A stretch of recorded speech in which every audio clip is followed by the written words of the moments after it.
All right, we have just 2 more days here until the MLB season starts, and so we are going to fire up one final MLB stream here on Off and on the Clock. A month or so ago, I began my journey to become a baseball bro, and today we are going to wrap it up. We're going to be hopping in a couple of drafts here, perhaps a frozen rope. $50 contest here on Underdog. We got John, and stepping in for Nez today, we got Easy from the Deposit Kingdom. Excited to get his baseball thoughts as well. Let's do it.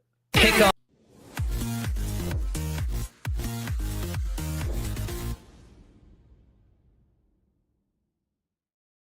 All right, guys. John Warner, Easy. Been a while since we've done a show. How you been, man? Good. Took a break from drafting. Like I've done like 0 NFL, and I've basically done all my MLB in February and March. So Nice. That was nice, and now we're back in the thick of it. Yeah, and the other big change in your life, dad now too, right? You got the crib behind you there? Yeah, crib is not currently in use. We're still bedside, but yeah, got a 3-month-old baby as of 2 days. In 2 days, so as of 3 months ago. Yeah, 3-month-old baby. Yeah. I know. I'm now in the spot with April being a little over 2, and people ask her age, and I'm like, I'm not going to say 26 months. All right. It's just 2. She's just 2. That's just what it is. Yeah. I feel like the Deposit Kingdom, man, we have had so many babies lately. Shocking. Shocking. I mean, people say that no one in that server has the sex, and yet the babies seem to indicate otherwise. Yeah. John, how about you? Have you been having sex? How's your baseball drafting? No, I have not been, because I've been trying to get all these dingers in. I'm hell-bent on getting to 150, Pete. So I think I'm 26, 28 away. So I got some work to do in the next 2 days here. But yeah. Okay, so that's because, see, John, you kind of give off this air of like, I'm going to draft when it's convenient to me. I love drafting, but I'm also willing to, touch some grass, smell the roses. If I get to 64 entries, who cares? But you're telling me that this 150 means something to you? It means something to me this year. 150 in the dinger means something to me this year. I'm pushing for it. I'm going to stay up late tonight. I'm going to make sure I get this thing done, Pete. Does that involve multi-tabling? Yeah, definitely. I've been doing 3 at a time, basically 3 or 4 at a time. That's kind of like my sweet spot for baseball, I think. Anything more than that, I just draft the same dudes over and over again, Davis style. And yeah, it's not really my thing. That's right. I mean, I guess that is the question since we last did the show. And, I'll throw this to you, Easy. What has anything changed in the drafting landscape? Do we have anything equivalent to, NFL preseason news where depth charts or injuries are shaking things up? Yeah, I think big time. There's been like at least, like, rule of thumb, I feel like there's been like a round's worth of injuries. Honestly, maybe even more. Primarily pitchers, and now there's starting to be some camp guys like fringe, like even outfield 4 or 5s that are like not making the rosters or batting 9th and things like that. So you have to weigh like what you are going to discard and like stick to your priors on. And some guys, it's just like, you're completely out of my pool now, and you were going in round 10 a week or a month ago. So I think now is a really interesting, like, you haven't lost, in my opinion, a whole lot, like CLV wise versus the information, and people are still drafting the injured guys because like ADP weight is still fairly like high. So like auto drafters are scooping up these guys. Some people, like, there's a lot of ambiguity. Garrett Cole was announced. Tommy John, he was like a round 5 or 6 pick. Like every other pitcher injury has been sort of ambiguous as to like how many weeks or months. So like you can sell yourself on biting the bullet. My strategy, as I've been sort of backloading, is like, I'll let someone else bite the bullet. Like I don't really care, and let me try and have an easier chance at advancing and not lose out on too much upside, I don't think. What about you, John? Any other big shifts in how you've been drafting late versus early? No, I think it's I would echo exactly what Easy's saying there. I think it's something that we harped on the initial teaching you to become a baseball bro one there, that the most volatility is going to come at the pitcher position. And then now that is really governing strategy. I was expecting that closer to lock that I would be drafting more 6-pitcher builds. And I've actually gone the opposite way because like there's just so many arms that I'm skittish on that are like pushed up right now. So I'm, backloading to 8-pitcher builds, which is fully the opposite. All right, pull up your drink again, easy. You got your fucking prop for the stream. I got my props. I don't spend much time on camera anymore, so I have to pull out. Is that from like truth. A bodega, the grocery store? Where do you even acquire these? No, grocery store. I actually went to 2 grocery stores this morning to find out it was sold out of the first one. I'm drinking my plain seltzer, generic ass Wegmans brand, getting Big Dick by Mr. Saratoga over there. Yeah, really commit to the bit, easy, and get the banana deal. You guys seen the people who are going all woke water bro on comparing that water to other waters now? Yeah. Oh, really? Yeah. All right. Now that we know that we're all sufficiently hydrated here as well, any other landscape shifts, things I can know or I should know before I go into this draft? I can't be looking like an idiot when I hop into this draft.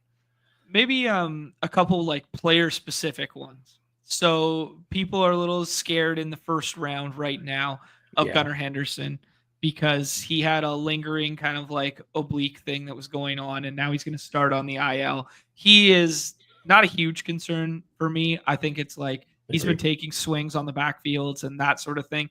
The one that is going a little less talked about and now becoming a little more mainstream is Mookie Betts. And Mookie Betts has been a staple of the right-hand side of the board, second round, basically picks 12 to 15, never deviating up or down from there, basically. And now he goes to this Japan series, doesn't play in either of the games, flies home early with an illness, and now he can't hold food, water, etc. down, and he's down to 157 pounds, and he's not the biggest of figures to begin with. So losing 20 pounds for a guy who's hard pressed to have 25 home run pop sometimes is very concerning here. Are there MLB Twitter docs like we have the fantasy football Twitter docs? Does this community exist who's digesting every single piece of news like this? I feel like I forget which one, but one of the, I don't know, fraudulent ones. Jesse Morse? Yeah, I think it might have been him weighed in on like, this is kind of bad. Like losing 20 pounds, like, players, and I think this is kind of fair. Players in all sports tend to have a hard time maintaining weight as the season goes on, like playing every day. And it's like, this guy's already kind of small as it is. But then again, it's like people are saying 20 pounds. Like I saw like he was listed out, he's played at 170. So like, 13 versus 20 is kind of meaningful. I'm just buying the dip, but I might, that might be bad. Well, what's the equivalent? Obviously, like say in NFL terms, we have a guy who's going to be suspended 4 weeks, or is going to be on the IR for the first 6 weeks, and then you kind of dock him a round and a half, and then say, all right, now it's worth it because everything's back weighted. I mean, I know we have the week 17 is all that matter equivalent in baseball. Like me just reading this, I'm like, this doesn't feel like that big of a deal. Like he's going to be okay in a few months, or am I not understanding the gravity of these situations? Yeah. The blurb says like he might play today in spring training, which if that's true, then like I shouldn't really care at all. Like you dock in like 1 or 2 spots. Yeah. It's just kind of it's more kind of something more like to talk. Something to talk about. You guys already starved for things to talk about. No, just because like the football landscape is just like ever shifting on like 1 decimal point of like a stopwatch, right? Whereas like this is like actually somewhat real life, and it's kind of like this is alarming for a dude, no? Yeah. Well, and it seems like for draft purposes, what you're really trying to do is saying, will my opponents let me get this guy at a discount? I don't want to pay full price if I know I can get a discount. It's not that I'm actually worried about him contributing to my fantasy team. All right, should we just hop in a draft? Get rolling here? Yeah, let's do it. Let's do the frozen rope. Yeah. Yeah, so we got here. This is a $50 entry. Did you do the solo shot last time we were on stream? Yeah. Okay. All right. How about let's look at that team? It's still my one team, and I want to know any updated thoughts. Let's get Easy's thoughts on this one, because as I recall, this draft was kind of like an amalgam of John's and Nez's thoughts, and like the chat felt like it maybe didn't seem that cohesive. Michael King, George Kirby, Hunter Brown, Spencer Arrighetti, Jesus Luzardo, Brandon Woodruff, Nestor Cortez at pitcher. Oh no, Mookie Betts can't even keep the sushi down. Fuck. Austin Riley, Pete Alonso, Ozzy Albies, Michael Toglia, Wilson Contreras, and then Schwarber, Yelich, Blade, Wallner, Nolan Jones, Jordan Walker, Chase. Did this thing? We got to get back in. Yeah, we got to get back in the trenches, Pete. I think. Oh no. Okay. There's a little rundown with George Kirby's hurt. One of those pitchers that we talked about that's hurt that I think is like pretty undraftable now. Wow. Okay. It's time for redemption.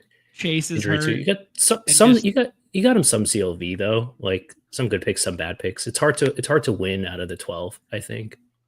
Anyway, okay, well, so you're kind of up against it. Now I like the 12. Like sometimes you get gifts. What the fuck, John? I thought we were all drafting a team together, and then you're just trying to sneak in your volume here. I gotta get this volume up, Pete. Right next. You should have gone to the overflow. Yeah, come on, John. Jesus. All right, Easy. It's you and me versus John. That's how I'd like it, anyways. 2-on-1. I think it's good. Wow. Makes for better content this way. Look at these heavy hitters. Ben Haskell, Brad, Jump Free, T-Box, fully loaded, Justin McMahon, Turbotron. That's a gift. OMG. That's one of those advantages to drafting late, I'll say. I actually downloaded Justin's MLB ranks before this, which have proven to be quite the skeleton key for these contests in the past. So I'll be copy trading Justin today. You said it's hard to win from the 112. How about the 110? Can we win from the 110? I think the 110 is maybe my favorite place to draft from right now. Let's go. Because you get kind of the last crack at the guys you feel good about in round one, and then you take either Mookie or someone else. And like the 3-4 turn is really not that bad. Like I kind of like it. Maybe I'd rather have people make the decisions for me. Like I think picking 5 through 9 is tough because like everyone is kind of the same but different. Yeah, I feel similarly to you, and it's led me to getting overexposed in the first round to some guys that I was wanting to get overexposed to, but to be fair, I don't actually know. I'm just making this up because I haven't looked at my exposures yet. Pete, this is a thing that I was doing with baseball this year, comparative, because with NFL, I'm very exposure conscious, and I'm kind of managing my portfolio, as the nerds would like to say. But for baseball purposes, I haven't, but it's led me to doing this a lot, where I just take Fernando Tatis Jr. between 10 and 6 over and over again. All right, Easy. We're on the clock. Ramirez, Alvarez. Sprint to the podium for Jordan. Okay. Jose Ramirez ADP doesn't, John, like, do you take him? Like, his ADP just feels like so cowardly to me. Is it like people avoiding like the injured guys? Like, how did he go from 13 to 8.5? This seems kind of crazy. Right. I don't know how him of anyone in that group was the CLV riser. I don't know. Maybe it was just those isolated drafts that Turbotron was doing on stream where he was taking them at 3 on the other side of the board, and maybe he just broke the slate. He played the long game, and now he just sits there. But yeah, it's just very surprising because what has changed for Jose Ramirez that is different than the player he's been for the last 5 years? Yeah.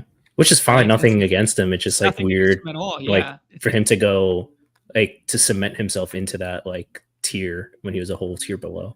Yeah, Brad has a good point in the chat that it's the Roto bros coming in here. Yeah, that it's like the position scarcity dynamic where they're accustomed to like NFBC taking him in the top like 8 or whatever. All right, we're about to be on the clock again. Easy. Am I staring down the barrel of 100% exposure to Mookie Betts across all of my MLB drafts? I would go Churio, and then I'm kind of coin flipping between Mookie and Vlad. Okay, Churio falls. I think in a stream room, I think you take that for sure. Okay. Like he's very, maybe it's too chalk in this contest. It's actually fine. Like his ADP lines up real nice with round like 5-6 turn stacks. And he's just like a superstar. He's like 21 years old, like path to 101 next year. Like I don't think is crazy. Like 103 maybe is more realistic. If there was like one second or third round player that you could circle and be like, this is the legendary upside guy, to borrow Crane's phrase, that could be 101, it's him. Like who else could you possibly put in that category? Easy. No, it has to be him. Has to be him. Like power, speed. Like he's legit 21, and even with having like a slowish start, like the stats are still incredible for his debut. Nice.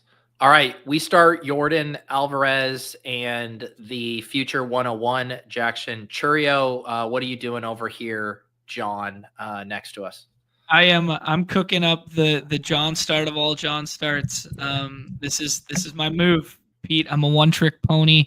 This is my Xavier Worthy build of the season right here, where I start with Fernando Tatis Jr., then Vlad Guerrero Jr., play full Nepo babies, and we ride off into the sunset with 100K.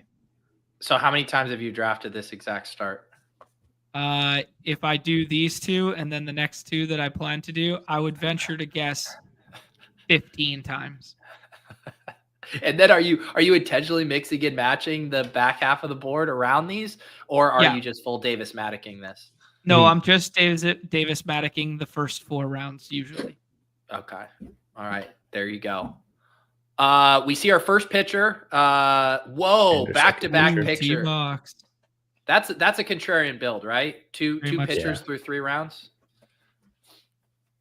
Yeah. Because the last draft we did, John, we got kind of boxed out at outfield, right? Because we did some early-ish pitchers trying to grab some of the value, but the meta is scooping up these outfielders, right? Yeah, I believe we did early infield. So we had 3 infielders there, where we had like Riley, Olsen, and Betts, which kind of like forced us into a corner at outfield. And then we kind of got unlucky on the pitching front there. We did that middle tier kind of like honey hole of pitching, which is kind of doesn't exist anymore because of the injuries, right? Garrett Cole's out from there. Kirby's fallen from there. Grayson Rodriguez has fallen from there.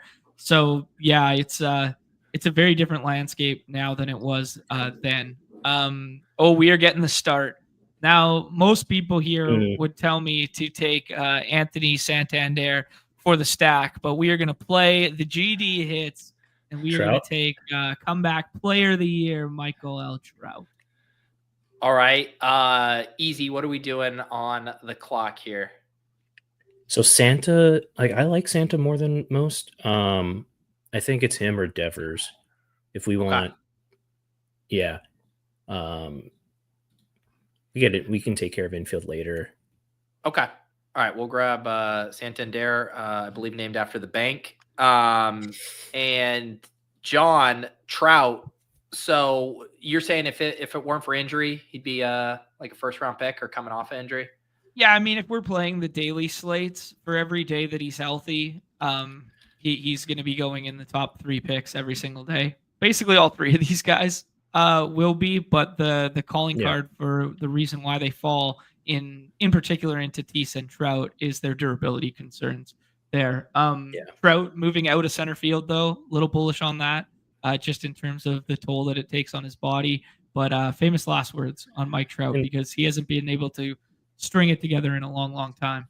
And this should be the best lineup he's played in a while. I mean, he did have Ohtani next to him, so maybe I should take that back. Yeah. Maybe I'll reconsider that. Top to bottom, back on the clock. So if we want to click John, the pick is Corey Seager, and I think it's good. But I do have Ketel Marte ahead. So it's up to you if you want the meme value. I'd rather let John sink his portfolio with the same exact start. Yeah. It's a different contest for him because it's the ding. He's got to win the dinger and the frozen rope with the same team of 20 players. I was going to tell you guys to read the note, but the note has changed in the last hour that it says he should be ready for opening day now. Because the note prior to that, I was getting a little discount last night in the 5th round there because the note said he left early from the game. Oh no. Yeah, so it was something like a calf strain or something. There you go. John's so giddy to get to do his start, the patented John start. I think I've tweeted this one out like 4 different times as a GM, and it's the same start. How is it GM if you're reaching ahead of ADP for all of these? We need a new turn. It's just like the JW, the John Warner. Yeah. Shout out to the chat, although I don't know about this. 2 days till baseball and bong rip season. I just want to say I'm not advocating for drug use on this show. Stay far away from the devil's lettuce and find God, D-Gen Stoner there. All right. Let's see here. Who start does the chat like better? John playing the hits, or we have Air Jordan, Alvarez, Jackson Churio, Anthony, Don't Call Me a Bank, Santander, and Cattell Marte. How do you say his name easy? Marte. All right. Who wins so far? Chat's gonna go with John because they don't have it. There's no like responsibility. Like if you have to actually play it out, like John has no chance, but it looks great. It looks and wow. Like Santa and Marte are like 2-3 years older than the chat would probably optimally want. So we're drafting the Leone ass boring just value team, and John's doing like the ship chasing sexy rookies and sophomores draft. Okay. You have a 3rd round DJ Moore on your team right now. Really? Yeah, that's what you're doing right now. Dude, you want to know if he had that 50-pointer in week 16 instead of whatever it was. That's true. Yeah. What do we think about the two pitcher start? Have either of you guys done a draft like this? I've yet to. I was really interested to hear Easy's thoughts on it. I've flirted with the idea, like I said at the top there, that I want to do some 5-pitcher or 6-pitcher teams that are like ace heavy, but man, I still get in rooms and I just can't mentally pull the trigger on it. Me too. Like for me, like the heaviest I would go, like I do some double anchor stuff, and it's not even that. Whoa, and like rounds like 5-6, like round 5-6, not Wow. And like my strategy has long been, and by long I mean the 2 or 3 years I've been doing the dinger. Like early drafts, like 7, maybe 8 pitchers, and then by the end, like more 6. But I'd say I'm like 80+% 7-pitcher this year. It just feels comfier to have more shots on goal with like the volume game here, like not to go like full gritty or razor, but like with like the QB tight end stuff. But like similar, it's like it doesn't necessarily matter who the names are. You just need them to start. So I've been taking mostly 7 pitchers.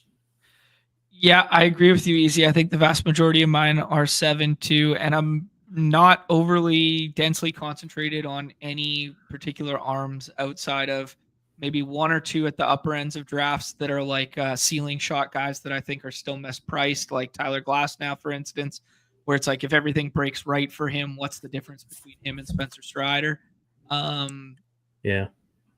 I mean, that's bullish, but yeah, we're going to continue to play the hits here. I like Cole Reagans, like just in a vacuum, but I don't think it's necessary, especially the way pitching's going in this room, to start a staff just yet. I'm going to start stacking some Colorado bats, and that starts with Brenton Doyle now that we have lost Nolan Jones.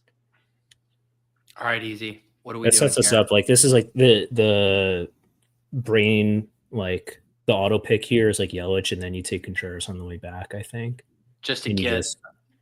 You stack it, keep the outfield train going.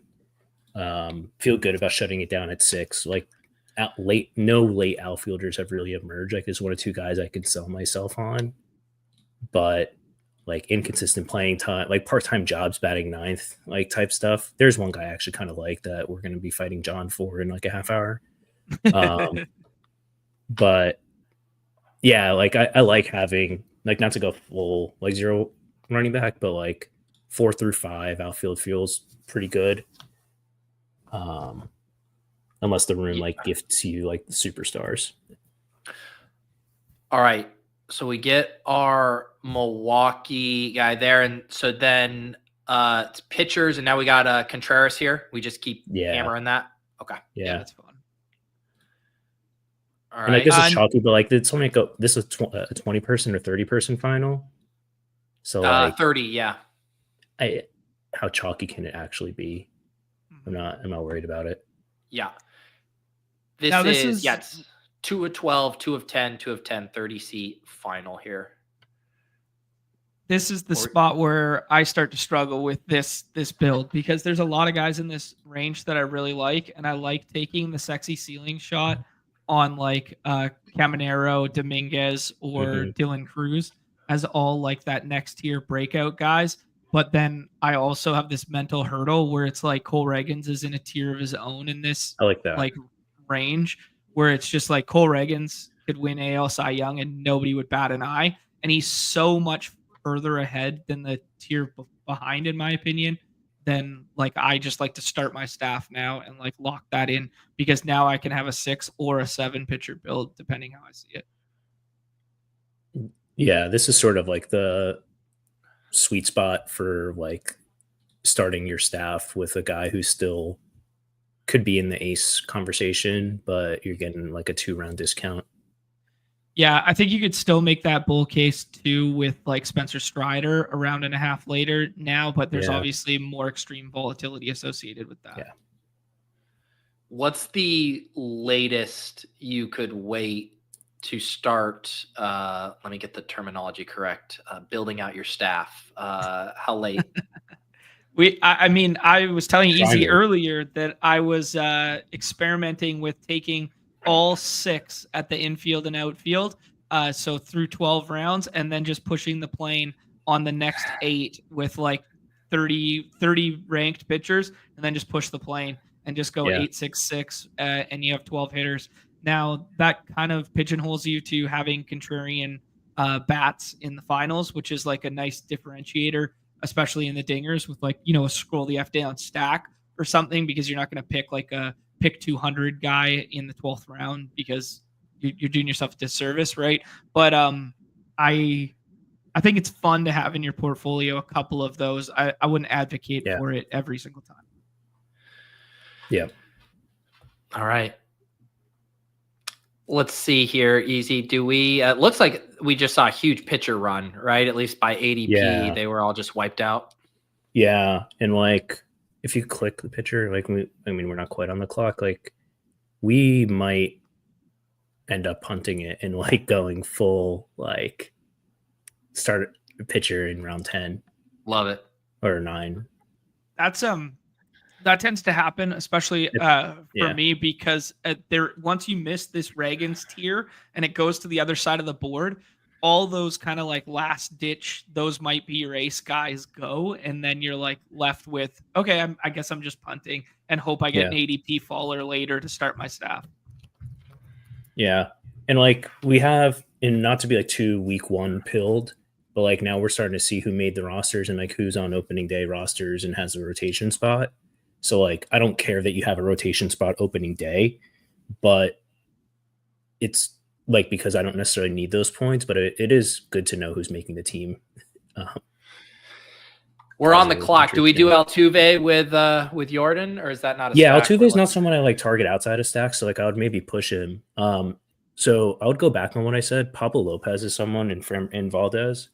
I prefer Pablo. Okay.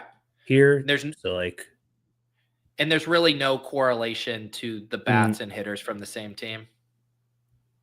In theory, like maybe some win stuff. I think it's sort of counteracted by like offensive. It's more on the fringes of like Tampa Bay and like players in new ballparks, where it's like, oh, this ballpark is just like way more hitter friendly than we thought, and it would actually be an inverse correlation, I think. So it's not something I think about. So Altuve does come back around the turn. Do we grab him at 87? Yeah, I think that's. Could you click infield? We also have Naylor with. I'm sorry. So I think I do prefer Naylor actually over Altuve. Okay. Same Shout out position, to same correlation. yeah, and shout out Nez on Pat Leave letting me fill in. So I'll give him a hat tip on the Josh Naylor pick, his boy from last year. Okay. All right, Josh Naylor, our 8th round pick. So we have our one pitcher added Pablo Lopez there, 3 infielders and 4 outfielders. We got that Milwaukee stack going, 2 guys from Arizona in the infield, and then one off Houston and Toronto. Easy. The Twins play Arizona for those last 3 games of the finals. Aren't you worried there? You know, a little negative correlation. Pablo versus. I don't man, you're going up against. Factor into that at all. Do you think so? I should know the answer, or I should have a better take on this because I ask people to pay me money for my fantasy baseball advice, but should I be caring a lot more about like the playoff schedule? Because I feel like a lot of people just like know it like the back of their hand, and it's not something I've paid a ton of mind share towards. I think it's overblown, but I am a little weekly scoring pilled with for sure some of the obvious spots. Yeah. Like, because the difference in baseball and football is like, even if you have a game that projects like so well on paper for week 17, like it likely, or not likely, but there's more volatility in it having that same scoring line when we get to week 17. Whereas like baseball, if you just like go through right now, I don't care who's in the Rockies lineup. I don't care who's in the Reds lineup on those given days that they're at home versus the teams in which they're meeting in the finals. Like we know they're going to have a 5.5 where other teams will have. Oh yeah. So there's like a little bit more stability, which should make us care more, but there's also more inherent randomness in who's going to be in the lineup and scoring those runs. So you should care less. So it's like, it's a delicate balancing act for sure. Yeah. Like my kind of priors on that are like, I think Rockies, like ballpark obviously matters a ton. Cincinnati ballpark matters a ton. What I disagree fairly strongly with is people like targeting like the Oakland matchup or whatever matchup, like pitcher versus like it's like good luck like betting on pitcher health as like such a parlay like 24 weeks from now. Like I think that's beyond crazy. And then like the certainty in like which teams are going to be good. Like, dude, I'm drafting a bunch of like Oakland guys. Yeah. I mean, White Sox might be a safer one to target, or like the Marlins or whatever. But like, if those teams don't strike out, like a lot of the bad teams, like the really bad teams, like don't strike out a ton, like some. So I think ballpark matters a lot. Playing games matters a lot, but like matchups. It sounds a lot like the football dynamic, right? Where it's like you want the correlation. Don't try to guess which game's going to go off. Just get your correlation, how you can get it. And tilt it a little bit to the dome. All right, John, you're on the clock here in the 9th. Ooh, you could tell. Yeah. He grabs another Colorado guy. We got Springer, Toronto could you guy like here. Click out of pitcher just so we see what the non-pitchers are? So like outfield, like we're pretty set. I don't like PCA here. And infield is pretty weak too. So I think we're going to take 2 pitchers here. Okay. I'm happy to take DeGrom. I think at this point in the draft, like it's been kind of priced out, like the risk, like there's a lot of risk there, but like if he pitches 130 innings, it's like almost a guaranteed profit at this price. Like I have him, I mean, I only have him like 110 or whatever, but I think people are like overly scared in this format. So I'm happy to get him around past ADP. Yeah. ADP at 95.7. We get him at 106 here. We're up to 2 pitchers, 3 infielders, 4 outfielders. John rocking a 135 build here so far. Here's a question for you guys. If you were required to max both BBM and the Dinger, and you had to choose one of them, you were forced on one of them to auto draft all of them. You can obviously set your ranks, your things. Which of those 2 would you choose to auto draft first, Manuel? I would auto draft football. Whoa. Yeah. Because baseball's too fun, or because because I enjoy it too much. Now, I think the correlation patterns matter so much in they do. I have some in stats baseball. on that. Yeah, I think the stacking principles, and it's so hard to auto the stacking. Like if you want to have like, hang on real quick, John. Easy. Which pitcher are we taking? Glass now. I think we just like lean in. I think we just lean in and we try and bully the room and try and push through these like really good but possibly innings cap guys. And we're gonna have to get like this is gonna be a 7 pitcher build because we started late. Like so we have some good arms here. We almost had the perfect start if Glass now comes back there. I'm not a fan of PCA. It's a pretty big fall, but I think I need pitching here. I'm going to take some stable-ish innings, lower ceiling, but take Gallon here. So easy. You would auto draft baseball and yeah. I would, but I think there's definitely like a big benefit to stacking. I was trying to look at some data. Like it's much stronger than I would have thought. Like it's a week long scoring. So like a lot of people think of stacking in terms of like the number 3 hitter bats like RBI, right? Like the 3 hitter will drive in the 1 and 2 and the 4 hitter will drive in the 1, 2, 3, 4, etc. It's less about that, especially over a week. It's in more about like, you played in a good ballpark for a week. It was really warm out. Like the wind was like blowing in the good direction. You faced a team who pitching had 2 injured pitchers and they were like super deep into the bullpen. Team was out of the race and is called up like AA guys to give them exposure. Like so there's like just offensive environment stuff that causes outliers. And it's like, I found something like an average score of like, let's say 40 points a week becomes about 48 when you anchor one player overperforming. So it's like almost a 20% boost, if you will. And like, if I told you Yordan Alvarez is going to have a good week, like all the other Astros on average scored 20% more than their normal. So it is pretty strong. I do think you can kind of like structure your way into like find enough teams better than the NFL is the only thing. Yeah. I think we'll have a case study on this though, because, you know, Justin is in here just auto drafting 866 uncorrelated every single time. So yeah, we will have a sample size. I want to put an asterisk. His 8 or there's like 2 are healthy, the pitchers, but we don't need to fix our opponent's leaks necessarily. Yeah. Spencer Steer at 60 over and over again. Oh. Damn, I'm mad that Glass now. Thought you guys had too much risk to take Glass now in a tandem with that. You were playing to the crowd early with your JW start, and we've won the crowd back over with our pitcher double tap here. It's true. It's all about textures, give and take. You know, you started too hot.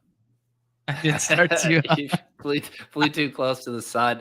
This guy came out first song, played Freebird, and then had nothing left in the tank. I just played Freebird and went home, actually. Didn't even ask for an encore. They're like, that's the John Warner experience. Fucking takes his shirt off. Game 1 of the NFL season. Victory lapping is Isaiah Likely exposure. How well did that work out? Nice. Flaunt it while you got it. You never know when it's going to go away. Never ends well, but I love if you showed people that emoji and sticker at the deposit game to be like, oh, this was right after John won the Fantasy World Championship. It was like, oh no, that was at halftime.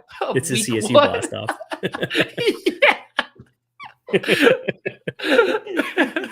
Yeah, no $1 million associated with that celebration. Yeah. All right. Can you click outside of pitcher just to see what we have? Gross. I mean, eventually we're gonna have to click some of these guys. I take Gosman is like if we want to be like grown-ups and like kind of eat our vegetables here. Okay. Like this is one we're gonna lose some of the audience that we won, where he's older and like there's a big debate that, because I can't help myself, about like Stuff Plus. It's like this nerdy like quantification of like how good pitches are, and his has declined or whatever. Like, but he pitched with like a blister on his finger. Like, I don't know. Like, he's probably not great, but he's mostly healthy, and you just kind of take the innings here. There's a big debate too on like the Stuff Plus stuff is the fact that he was tipping shit last year. Oh, the last 2 years, like mechanically, because he was kind of like a failed prospect, then reinvented himself, then was Cy Young caliber. He won NL Cy Young, right? That was the year that they traded Robbie Ray for Kevin Gausman. I thought they both won the Cy Young that year in each league. No? Robbie Ray won it. Robbie Ray did. I don't know about Gausman. Oh, okay. Yeah, because it was basically that they weren't traded for one another, but basically Toronto was like, we're signing Robbie Ray instead of you, kind of thing. All right, Easy. We are back on the clock here. Some pitchers and infielders at the top. For outfield, like, I don't take a bunch of Gurriel, but he is stacked. So like maybe that's a spot to take him, like, kind of at ADP. Stay ahead of schedule on the stacks on the outfield side, because I think like we'll probably just take one more outfield and like feel free to power it down there. Okay. So this is like not sexy, but it fits the team kind of nicely and lets us kind of pepper the board with pitchers. Man, I'm already thinking about the media tour I'm going to go in when I have 100% advance rate in the frozen rope and win the frozen rope. Man, I'm going to go on all the streams. I wonder if Davis Maddock will let me come on his stream to flaunt my frozen rope championship. The asterisk being that Easy made every single pick for me, but no one's going to remember that. You click the buttons. No, you got to click the buttons. John, you grabbed a pitcher here. Yeah, I was just about to ask Easy what he thought. Sonny Gray versus Robbie Ray there. Robbie Ray's been a big spring riser. Pete, he's a former Cy Young guy, came back from Tommy John last year, looked really good, and now he's had a nice spring and he keeps rising and the velo's up, this sort of thing. And Sonny Gray is like tried, tested, true oatmeal for years. So Sonny Gray struck out 208 guys last year in like only 160 innings, which is like shocking. Like he had like an 11K9. So like he's declined, but I think he's just like much better than people give him credit for. There's some velocity concerns in spring training. I try not to read too into this stuff, man. Like maybe it's a leak, but you never know what people are working on in spring training. Like I kind of trust.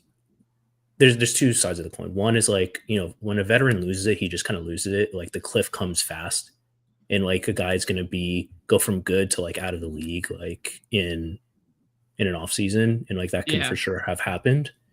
But I sort of trust like, the 34-year-old to kind of do what he has to do in March to get himself ready for April.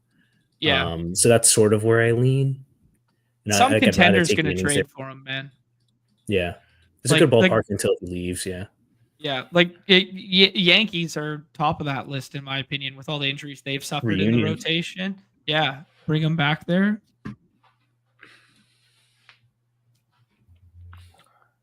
All right, we're through 12 rounds. John, how you feeling about your team after your sexy-ass start? I'd feel a little bit better if I had Glasnow instead of Gallen in there, but this is kind of exactly where I like to live, Pete, where I know my backstack options right now. I got 5 outfielders. I got that Colorado stack in the middle there. This is kind of like me playing the hits and my little sweet spot right now. All right, and Easy, how are we doing? It sounds like we're just drafting a rock solid team. No pomp. It's solid, but like we also have like the best like young outfielder in baseball is 21 years old. We have like the top 3 hitter and outfield. Everything else is solid, and we've got like big upside to pitcher. We're just kind of returning serve for now, and like we're kind of playing like a little Federer game, I'd say. Little Federer game, nice. That's good. Federer's quotes are so sick about like only ever winning like 56% of his points and like stuff like that. They were so relatable to like poker stuff. Oh yeah, and like the same thing with like how do you beat the rake? Yeah, 55%. 55. This is a interesting tweet from a while ago that I bookmarked, and I was looking for a bookmark for something else, and then stumbled back upon this when you made the Christian Yelich pick. It came to mind. Let me make this pick real quick. Sorry. McClanahan's hurt. Don't fall for that landmine. Nolan Jones's ADP is fake. Yeah, just got traded out. Probably. Ton of pitchers by ADP. Yeah.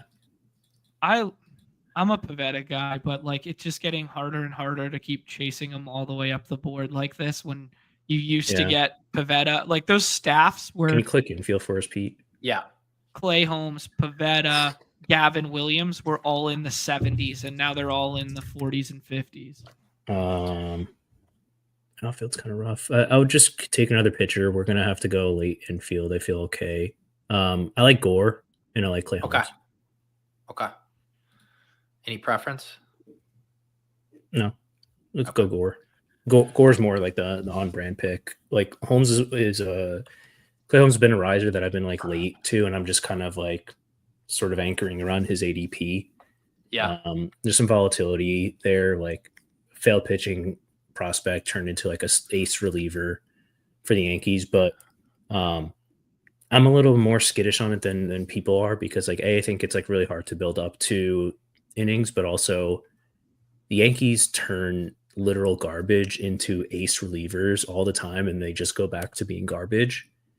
So like very quickly, and Holmes did kind of show us, he really fell off and then he came back. So I think there's more volatility there than people want to admit.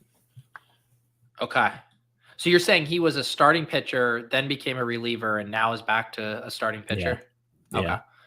And should we bring him on down? I'm worried like we only have 3 infield and we can kind of get ahead of John on one. You want to do that here with McMahon? You had me at getting ahead of John. Look at that, John. Find another Rocky. I'm sure he probably doesn't need him because he's already got a couple, but I always like McMahon. Me too. He's a trade candidate too, though. Yeah. This is a tough little debate that I've been having with like these pitchers. Who I presume is my highest owned pitcher is available as well right here. So I think I'm just going to go tack him onto this one. A little bit further down than the top names on the board, but I really like Brandon Pfaadt this year. I don't definitively know because I haven't checked. I'd venture to guess he's my highest owned pitcher, and it's probably in that 30 to 40% because I don't want to be crazy overweight starting pitcher. But he's just a guy that I gravitate to with the, prospect pedigree and good strikeout rates and that sort of deal. Strikeout rates fell a little bit last year, but we traded that for durability, which was something that wasn't there in the past. Yep. Let's see here. This is piggybacking on our earlier hypothetical. If you guys could only max out one contest per year, which one would it be? Would it be Dinger or BBM? Obviously, preferences, EV, all that can factor into your answer. For enjoyment and sweat equity and what I personally prefer, it would be the Dinger. In terms of, chasing life-changing money, it's kind of hard to deny BBM. I think like clout and first place prize brings it to BBM plus like the engagement with like, BBM DB and stuff. But if like the Sweating Dinger site is going to be live, like I think I'm better at baseball than I am NFL. I think, there's a pretty decent edge in both. I think it might be easier to realize your edge in baseball. So if I was playing, if it was a bankroll conversation, I would say the Dinger, like kind of easily. Yeah. Well, and it's a much smaller tournament too. Yeah. Yeah. Yeah. What is the Dinger? 111,000, 2 of 12, 2 of 12, 1 of 10, 310 compared to we had 1 of 16 back to back in BBM. Yeah, so you make the finals like much more often there. John made the finals. I made the finals. Like, it can't be that hard, right? It can't be. I didn't max last year either. I only got 92 in, I think. I was doing my laissez-faire, chill, John bro bullshit. Now this year we're serious again. Wow. All right. Got to get one of those big flagship wins on your resume, man. Hey, I don't know if you've checked the bio recently, Pete, but 53rd in the pug, buddy. Eat your heart out. 53 in the pug. Man, Yeah. I haven't checked your bio recently. That's on me. I try to keep up on all my friends' bios in the space. Nice. All right. Round 15 coming up here. Easy. We got a 5-4-5. Seems like we've recovered at pitcher here. Pretty balanced. Pitcher's actually gone. Like, pitcher's like strong now, I think. Like borderline strong. Okay. Which is nice. Which is nice. I mean, at this point in the draft, are you like with outfielders and infielders really just looking for correlation? It's a big part of the puzzle, like the mental ranking for me for sure. And like future correlation considerations. Like Pena is another Astro for us. Yeah, I don't love Pena. People like you're saying, like he had a good spring. Like I would push him around the corner. Okay. If you give me a scroll like without pitcher. Yeah. Newt Bar is someone that I take a lot, but there's an outfielder like we can take on the way back. Yeah, why don't we go Pena actually, so we can stay ahead of infield, and then we'll cuck John on the outfielder. We're gonna go super early on someone. It's so annoying. It's so annoying that I knew as soon as you said that. You could have prevented it. As soon as you said that, I was like, yeah, you did this to yourself, John. I thought we were all going to draft a team together, and you're trying to sneak in an extra draft here. Now you're going to get punished. You're going to get punished. You like him too, though, eh? Like the pedigree's not great, but it doesn't really matter. Okay. Yeah. Okay. Do we want to toss John a bone? Because this is like 6 rounds early. At outfield, like Jordan Beck, BECK. I love it. I love it. Fucking suck it. He John. for sure doesn't belong here, but God, it makes the McMahon pick better. Yeah, that's right. Oh my God, are you tilting, John? I'm tilting. You tilting? Good. Good. Just like I was tilting when I saw you enter this draft. Nice. Okay, we gotta think through. All right, we're going Angel stuff then. All right. I don't love stacking 3 outfielders. It's something we've talked about on the show a little bit, Pete, is stacking across positionally, because if you only play 3 outfielders, what are the chances that all 3 come from the same game, same team, same game environment, that sort of thing. So I prefer like cross positionally stacking. So I usually cap myself at like 2 infield, 1 outfield, or vice versa. In this instance, I kind of just like, failed prospect Joe Adele hits the ball hard, runs a little bit. He could be an easy 2020 guy back here. And yeah, the correlation's kind of a bonus, I guess, at this point. But yeah. Okay. But fuck, I can't believe you guys did the back thing.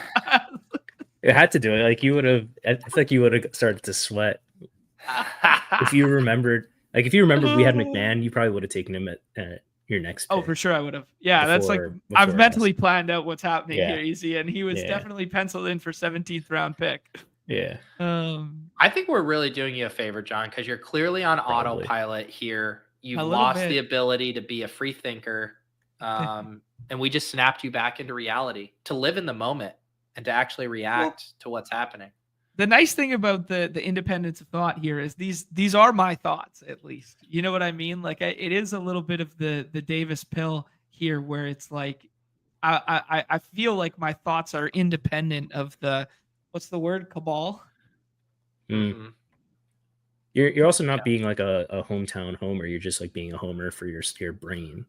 Right. Yeah. Yeah. Who? Which I guess What's Davis, the? does the same. Who's the MLB cabal? Who's changing ownership or ADPs? Like who's impacting the market? Not a lot of people. I mean, like Vlad has like the VDP and like uploadable ranks at FTN there. We do the streams, stacking dingers, Brendan Tuma's tweets and stuff like that, but it's very, very niche and small comparative Chat has to some good answers they're throwing out there as well. Where? Oh. Yeah. There's like there you go. a lot of like the Roto, there's like Roto Bros that like play it. So this is where it's like super similar but different than NFL, where there's like people uploading or giving advice on like ADP values that play a completely different format with like positions and like the scoring environment. So like home runs just matter so much more than steals in this format, but like traditional leagues, they're valued the same, and actually sometimes like still steals are more scarce. And like shortstops, so like people like Xavier Edwards, for example, is someone I have ranked like pick like 250. His ADP here is like 170. He goes like 60 on the other site because the gravity that like people playing a different format, and maybe there's some projection stuff at play, but like because there's not this conventional cabal, so to speak, for best ball, like MLB Roto is like huge. MLB Roto compared to like how big the dinger is, I think is a bigger gap than like NFL best ball versus conventional NFL. That makes sense. Season long. All right. John grabs an infielder. We're on the clock. Easy. What position are we looking at here? Let's just take an infield scroll. It's going to be. Do we have Cubs? Because I like Shaw and Bush both. But even if we don't, like we could take like both of them. Sorry, who? Bush? Bush with CH. There we go. All right, Michael Bush, come on down.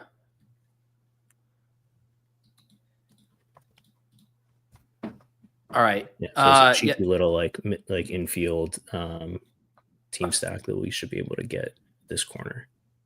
Yeah, so we have 3 more picks left, 5, 6, 6 here. And you said maybe one more outfielder, one more pitcher. We have ultimate flexibility, honestly. Okay. We're gonna almost definitely want 7 pitchers, and then kind of luxury pick between outfield and infield. Infield scores more, will hit the flex more, but we'll kind of see what's available. There's one guy that I forgot it. He's probably gone. I don't know if What's his name? Go for it. Campbell. Yeah, he's gone. Yeah, okay. I was going to say, because then I would have felt bad about doing the Cubs thing, because it's Christian Campbell, someone who I'm just taking infinite percent of. Yeah, I would just take Bush here. Oh, we already took Bush. We already took Bush. Shaw. Okay. Yeah. Gotcha. Yep. All right. So so we double up on Cubs there, Shaw and Bush. Or no, both infielders. Sorry. Yep. Yeah, which is fine. I think like 2 infielders are fine. To John's point, and I care more about this for outfield because most weeks, like, there is a flex, but like I think you're starting 3 outfield, 4 infield, like most weeks, unless something goes wrong. So it's like I could take 3 infielders and not feel too bad about it. 3 outfielders, I start to get worried about like if that team has a short week or they're in a bad environment or something, like. If you're only drafting 6 and 3 are on the same team and they just have a bad week, like, or like one of the guys injured, whatever, can you even like field a full roster? It starts to get kind of questionable. So I'm more eager to stack infield than outfield, but like, John, like the Angels is like so fun to stack. So yeah, I was just about to say one of the saving graces with the Angels is they're one of the few teams that have 14 games in the finals. So even if you do get a rest day, you can match some of the other guys there, right? And they're going to have some decent hitting environments with at home versus Minnesota and the Athletics, at KC, which plays up when the weather plays up, which is good. And then the first game is a one-off versus Houston on the Monday too. So like hitting in Houston's not terrible, especially for like Trout, right-handed power. And then unfortunately they close at Seattle. So a little bearish on that with the last 3 or 4 there. But yeah. This is a fun one that Super Dave just brought up in the chat. One that I haven't done yet. I've done them both independently. I haven't done them together yet, but rumors that Austin Wells will consider leading off and Brendan Rice. Confirmed. He's leading off opening day. Catcher. Wow. First Yankee catcher in history to hit leadoff. Wow. Which is kind of crazy because they're like the kind of catcher factory. Yeah. I mean, I'm not a huge Wells fan. Like, it really fell off a cliff at the tail end of last year. But yeah, I mean, poor man's version of Cal Raleigh for free at the end of drafts, but only hitting one way. Yeah. Would you say like better real life than fantasy player type? But that happens a lot at this part of the draft, especially the end of March. It's kind of slim pickings. Yeah, I'd agree with you there. Better real life player. And so easy, you said we're gonna probably round this out with 2 pitchers. Yeah. Word. I knew I should. And these names are probably not going to win us too many awards, I don't think, from the chat. We'll have to see what comes to mind. Are you sure we don't want to take these 2 players Davis is floating as our generation's Puka and Kyron? I like that. Soderstrom.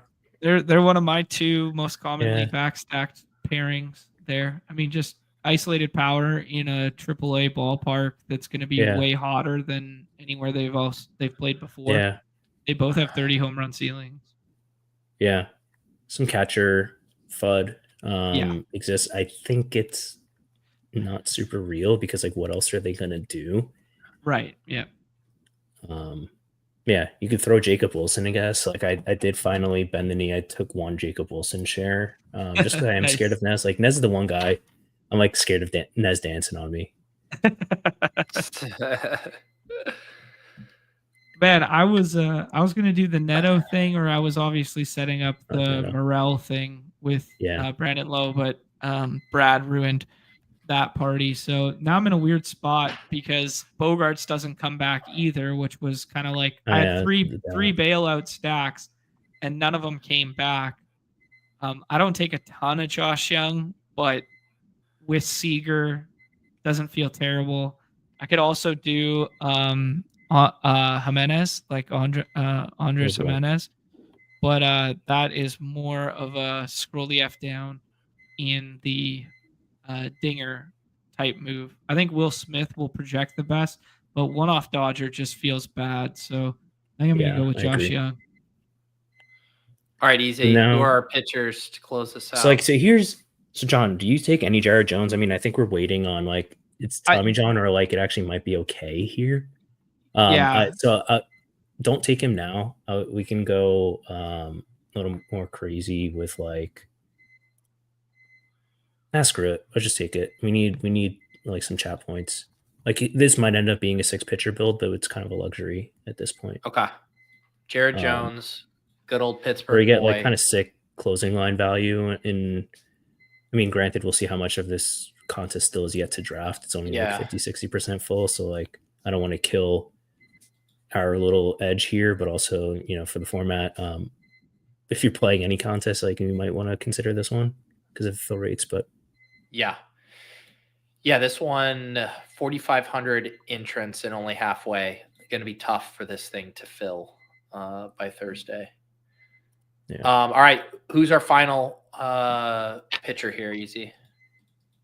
Kumar Rocker just made the team. I don't think he's very great. Someone I've been taking, John, do you hate this or do you love this? Casey Mize. Oh, okay. Yeah, I'm fine with Casey Mize. I thought you were gonna say my guy though, because How do you spell his last name? Oh, Mize is already gone. He's gone. Bowden Francis. Okay, got him. Whew. All right. Yeah, a little bit of ceiling. So are you out on Kumar Rocker making the rotation? I think he's gonna have a hard time getting innings. Okay. Where like he's like not been built up at all. Obviously like came in to the MLB with like health concerns, and like you made the joke yesterday in, maybe it was in Discord, and you have a pick to make, so but the like you said Christian Campbell is the worst spring training to like make a roster. Then Kumar Rocker makes the roster. He's got 13 ERA. He's walking 6/9. Like he misses bats, but he also doesn't hit the strike zone. It's like I think it's going to be hard for him to rack up like the longevity that we look for. But maybe I'm being too skittish there. Yeah, I haven't taken a ton of them, but I know people that are victory lapping the CLV now that he's made the roster. But I don't know, man. There's so many names back here that I can tell myself a story. Like Dustin May is probably a better pitcher than Kumar Rocker. It's just, can he hold a rotation spot, and can the stuff turn into strikeouts? Because the stuff has just never turned into strikeouts. But like, there's a lot of names down here of guys I'm interested in. Like, it just depends what you need on your rotation. Like, I opted for a little bit of veteran stability in a good ballpark with a potential ceiling outcome in like JV there. It's not a super popular pick, but like I think Eric Fetty's like the same conversation. Yeah, that's like a guy that I've been taking as well. It's just, if you want the fun, sexy feeling shot stuff, like I don't know. We've seen Chris Bubic as a starter before. We've seen Jose Soriano. Like, it's just kind of like, In defense of the Francis pick, it was like there is a thing to like stacking pitchers to kind of help stagger the 2-start week stuff. So I knew we had Gossman there. So it kind of really helps break ties. Yeah, is that the equivalent of the quarterback running back ping ponging theorem? It's a classic ping pong. Classic. All right, this is what we're gonna do. We're gonna list off these teams. I want each of you to say one nice thing, one mean thing, and one thing you would have done different about the other person's roster here. Okay. Let's look at. We'll go. I'm gonna have Easy do this for John's team first. John, read off your team, and then Easy will share his 3 reviews. Okay, cool. I got a 7-7-6 build here with Cole Reagan, Zach Gallen, Sonny Gray, Nick Pivetta, Brandon Pfaadt, Taj Bradley, and the dusty corpse of Justin Verlander. We got Vladimir Guerrero Jr., Corey Seager, Ezekiel Tovar, Michael Tolia, Brandon Lowe, Don't Call Me Lau, Jake Cronenworth, Josh Young, Fernando Tatis Jr., Mike Trout, Brenton Doyle, Colton Cowser, Jorge Soler, and Joe Adele. The prompt is the nice thing, one mean thing, and one thing you would have done differently. All right. I think I like the structure a lot. Like, this is like, if I could script like the perfect draft, I think his position allocation by round is pretty textbook. Like, you got an ace, like after the outfield pocket kind of closed you, and then you kind of mix it up. So I think the structure's there, and like the first 4 picks are really fun. I think like the mean thing would be, like, we all know like this team has like absolutely no chance of like staying healthy and putting it all together. But it like could be really good. It just probably won't be. But it's, only 2 can advance, so you might as well try, right? All I heard was John just drafted a team with a lot of screenshot equity and really no equity. Yeah, this team is really hot. Run favor. What would you have done differently other than maybe locking up some Colorado outfielders before your opponents did? Yeah, I think the different thing would be like at the end, like the infielders are a little too part-timey for me, and like not even like stack. So like you're taking like the stack only guys and like thin stack stuff. So like the Lau, Cronenworth, Young, like skinnies or naked, or it's not totally my thing, but it's like it's close. Like the vision's there. Like I get it. Like this is just like this is a John's team. right, now it's time for John to potentially get his revenge. Easy and I had a 7-7-6 build here. Pablo Lopez, DeGrom, Glasnow, Gaussman, Gore, Jared Jones, Bowden Francis at pitcher. Our infield, Marte, Contreras, Josh Naylor, McMahon, not the drafter, the outfielder, Jeremy Pena, Michael Bush, and Matt Shaw. And then our outfielders, Jordan Alvarez, Churro, Santander, Yelich, Lourdes, Gurriel, Jordan Beck. One nice thing, one mean thing, one thing you would have done differently, John. Love the floor ceiling combo of your outfield. I think that's a very intelligent, well constructed start to the draft there. One of the stats that I was looking for that then I just found now is 2024 points per plate appearance in Underdog scoring leaders, and you'd be shocked to nobody that the top 6 names are all first round picks. But the 7th player on that board is Christian Yelich. And Christian Yelich didn't necessarily have a Christian Yelich type of year, or last year even. Like, we know his ceiling is even better than what we saw last year. So I'm quite bullish on Christian Yelich, reverse breakout in that as your 4th outfielder there. So I really like your outfield. Okay, now say a mean thing. Time to get back. Where are your innings going to come from with your pitching staff there? I see one guy who's going to have Tommy John surgery. I see a guy who tips all his pitches. I see a guy who's coming back from Tommy John surgery who's never topped 120 innings in his career. Jacob deGrom has yet to top 40 innings in his last 3 years. I see one starting pitcher, maybe 1.5 between Mackenzie Gore and Pablo Lopez. Oh, when you put it like that, who are we clicking on it? You might not be wrong. It's the equivalent of what Easy said about like the fun ceiling shots of, aren't you worried about the health guys of my first 4 picks? You guys just prolonged 4 rounds to do at the pitcher. You can only avoid it so long. Yeah. Where you're basically saying, like, if you want anyone with like a modicum of talent or upside, you're going to just have to take on some injury risk type of scenario. Yeah, and I think like that's why we talk so much about like the way in which you mask builds is, I mean, this is the archetype of staff that the last 2 picks, in my opinion, instead of shooting the ceiling on Francis and Jared Jones, I would have gone with like Merrill Kelly and Eric Fetty, or like some of these boring guys that can mask innings in between the outlier spikes. Mm-hmm. And so that's okay. That's how you would have fixed this team. It sounds like. Yeah. Okay. We jumped the line on people wanted us to review which team did we just draft? Frozen Row. People wanted us to review Justin's team here. 7-6-7. I don't know if I have reading all of these names in me. Oh my God. What do you guys have thoughts on this team? Yeah, if you go back to the top, anytime you can take 3 guys who are injured right now at starting pitcher at ADP, you have to do it. Yeah.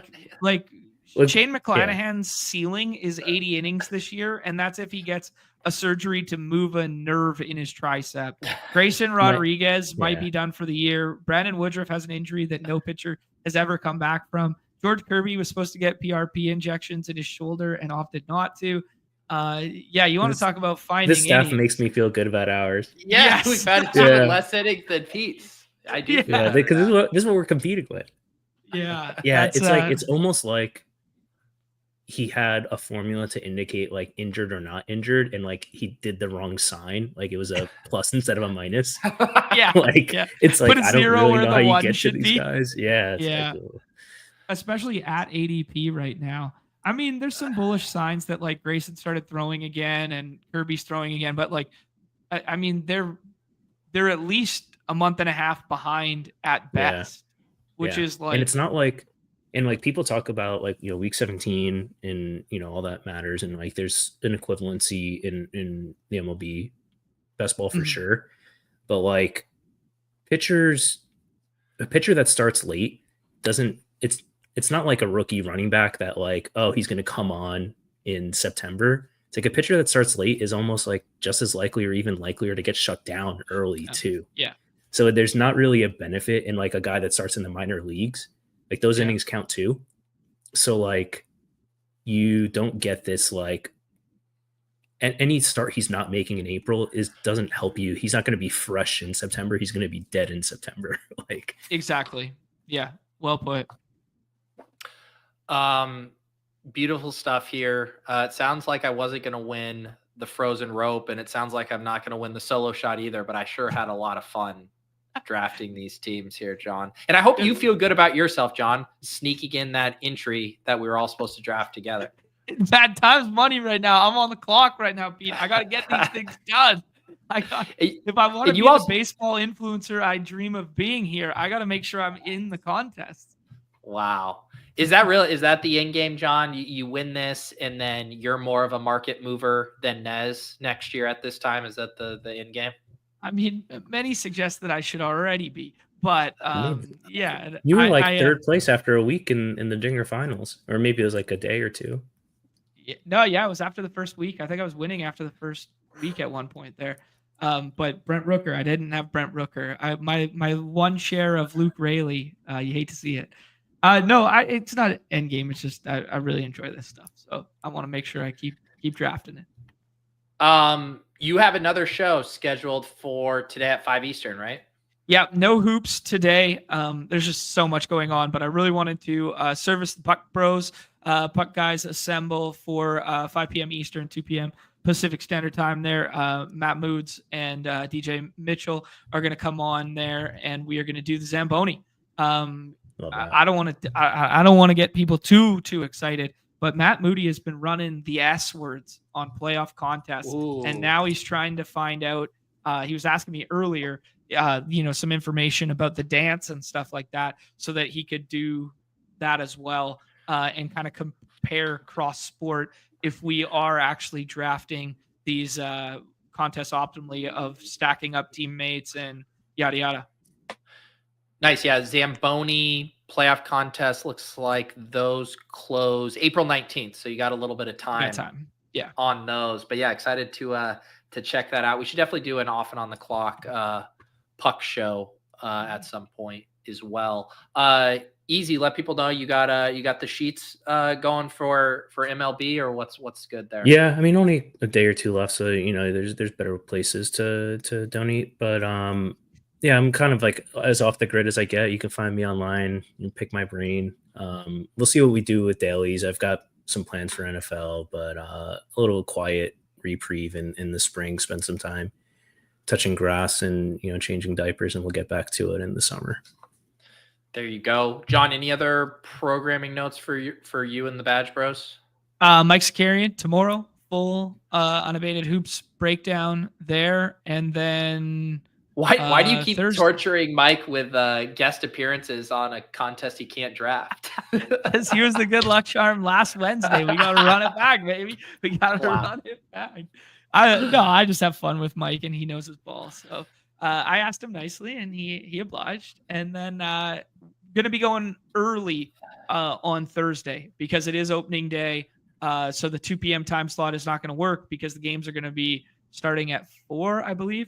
Eastern there, pending how they do the slate. But by the looks of it, we're going to have a slate that starts at 4 p.m. Eastern. So I kind of want to get some info out and meta out earlier in the day. So probably 2 hours early on Thursday. What do you think is a bigger learning curve? Hoops daily drafts or MLB daily drafts? If you're starting from scratch. I think hoops is bigger in terms of how you create edge. I think baseball, you could just come in and be like, Royals go Burr, 5 Royals. Like, you know what I mean? Like you could just do that and be totally fine. Like you won't be instantly profitable, but you'll give yourself a path to winning each day. If you just took like 5, 30 plus ADP guys that are all on the same ball club together with SP3. That's interesting. I feel like MLB, yeah, you could like take 1 or 2 rules of thumb to get different. NBA, there's like the contingent stuff is like such a pain, and like MLB, it's like smaller too, so like you can literally just show up with something unique and it has a path, whereas NBA sometimes you just like you might not have the path. But MLB, you can almost always kind of build something that has a path. Yep. Nice. Agreed. Might have to dabble a little bit here. I'm sure you guys will be running lots of MLB specific shows once the dailies get rolling there. Pete, one last thing. Yeah. People, go fill the dinger. This is my sales pitch on filling the dinger. It's only a $10 price point, and you're going to want that sweat equity in the dog days of summer when we're drafting BBM, when we're drafting nothing else available on the platform by terms of daily contests. There'll be no hoops, no hockey. Just you're going to want something to look at, to chase, to sweat, and then that little stimmy that comes right before football season. If you're lucky enough to bink a little something, boom. And I'll be in the next 150, pushing up all the Q tags up about 2.5 rounds ahead of ADP, if you want. Got some really good ranks that I just downloaded. All right. Appreciate you guys. For me, if you missed it yesterday, new video on the Deposit Kingdom channel. Donald Trump is trying to transform the NFL and fantasy football as we know it. It's very real. It's not artificial intelligence. Those are actual press briefings from Donald Trump. So go check that out on the Deposit Kingdom. And we'll see you guys next time on Off and on the Clock. Peace.